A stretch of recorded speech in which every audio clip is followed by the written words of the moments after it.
পাহাড় থেকে কিভাবে কলা, শাকসবজি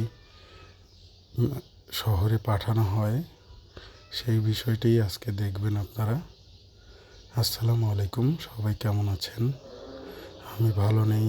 কয়েকদিন ধরে ঠান্ডা, কাশি, গলা ভেঙে গেছে, আপনারা বুঝতে পারছেন নিশ্চয়ই।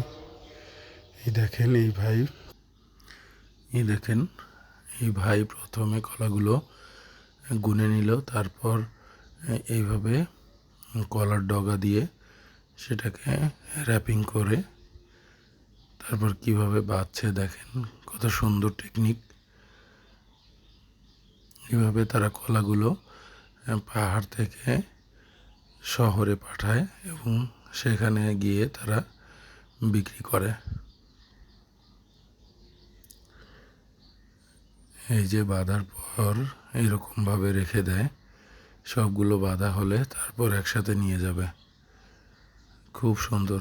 এই যে মিষ্টি কুমড়া দেখা যাচ্ছে, মিষ্টি কুমড়াগুলো খুবই সুস্বাদু। এগুলো পাহাড়ি মিষ্টি কুমড়া, খুব মজাদার খেতে এগুলো। এই যে এখানে দেখা যাচ্ছে করলা এভাবে ব্যাগে প্যাকিং করে তারা পাহাড় থেকে নিয়ে যায়। এখানে দেখা যাচ্ছে একেবারে গাছ পাকা কলাগুলো পাখিতে খেয়ে ফেলছে। এইভাবে পুরো প্যাকিং করে তারপর বিভিন্ন শাকসবজি, কলা তারা পাহাড় থেকে নিয়ে যায় শহরের উদ্দেশ্যে।